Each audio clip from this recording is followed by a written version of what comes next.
राजधानी में कोरोना के तेजी से घटते मामलों के बीच ऐसे कयास लगाए जा रहे थे कि 31 मई के बाद लॉकडाउन को खोला जा सकता है या फिर आम लोगों को थोड़ी ढील दी जा सकती है, लेकिन ऐसा कुछ भी नहीं हुआ।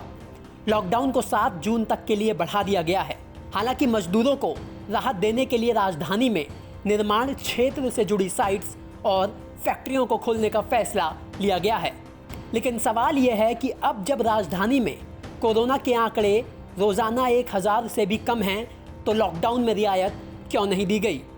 जबकि दिल्ली के मुख्यमंत्री अरविंद केजरीवाल ने 24 मई को लॉकडाउन बढ़ाते हुए कहा भी था कि अगर इस हफ्ते ऐसे ही तेजी से मामले घटते रहे तो लॉकडाउन को खोलने की प्रक्रिया शुरू कर दी जाएगी, पर ऐसा नहीं हुआ। बता दें कि पिछले 40 दिनों से लॉकडाउन की मार झेल रहे दिल्ली के व्यापारी संगठनों ने इस बार के अनलॉक में बाजारों को खोलने की मांग की थी। उनका कहना था कि लॉकडाउन से अर्थव्यवस्था डामाडोल हो चुकी है, तो वहीं बाजार बंद होने से आम लोगों को भी बड़ी परेशानी हो रही है, इसलिए अब बाजारों को खोल देना चाहिए। पर ऐसा नहीं हुआ, जिसे लेकर दिल्ली के व्यापारियों ने अपना विरोध जाहिर किया है। जब इतना रेट नीचे गिर गया है तो दिल्ली में बाजार क्यों नहीं खोले जा रहे हैं, इसको लेकर के दिल्ली के व्यापारी बेहद चिंता में हैं।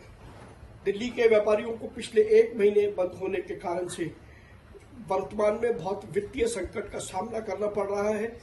किराए देने हैं, EMI देनी है और बहुत सारे ऐसे खर्चे हैं, कर्मचारियों की तनख्वाह है, ये सब देनी और देने के लिए पैसे नहीं है, क्योंकि पिछले 1 महीने से कोई व्यापार हुआ नहीं है। तो कुल मिलाकर के आज व्यापारियों ने तय किया है कि दिल्ली के उपराज्यपाल श्री अनिल बैजल और दिल्ली के मुख्यमंत्री श्री अरविंद केजरीवाल को एक पत्र भेज करके उनसे ये आग्रह किया जाएगा कि दिल्ली सरकार अपने इस निर्णय पर पुनर्विचार करे। दिल्ली के व्यापारी संगठन उनके साथ सहयोग करने को तैयार है। बेशक चरणबद्ध क्रम में खुले, दिल्ली में बाजार खुलने चाहिए।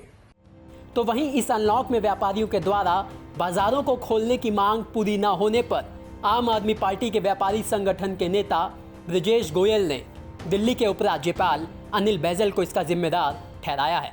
कोरोना से संबंधित जो भी गाइडलाइन बनती हैं या लॉकडाउन से संबंधित जो भी चीज़ें बनती हैं, उसको DDMA Delhi disaster management authority decide करती है। DDA के चेयरमैन माननीय उपराज्यपाल साहब हैं। तो कल की जो मीटिंग हुई DDMA की, उसमें दिल्ली सरकार ने प्रस्ताव दिया कि दिल्ली में इंडस्ट्री और कंस्ट्रक्शन के साथ साथ बाज़ारों को भी खोला जाए, लेकिन दिल्ली के उपराज्यपाल LG साहब इसके लिए तैयार नहीं थे और उन्होंने दिल्ली के बाज़ारों को 1 जून से खोलने की अनुमति प्रदान नहीं की। कोरोना की दूसरी लहर ने जब से राजधानी में दस्तक दी है, तब से ही दिल्ली सरकार और केंद्र आमने सामने रहे हैं। ऐसे में राजनीति की इस रस्साकसी का खामियाजा दिल्ली वालों को भुगतना पड़ रहा है। खैर, देखना ये होगा कि 7 जून के बाद दिल्ली वालों को इस लॉकडाउन से रियायत मिलती है या नहीं। ब्यूरो रिपोर्ट, दिल्ली तक।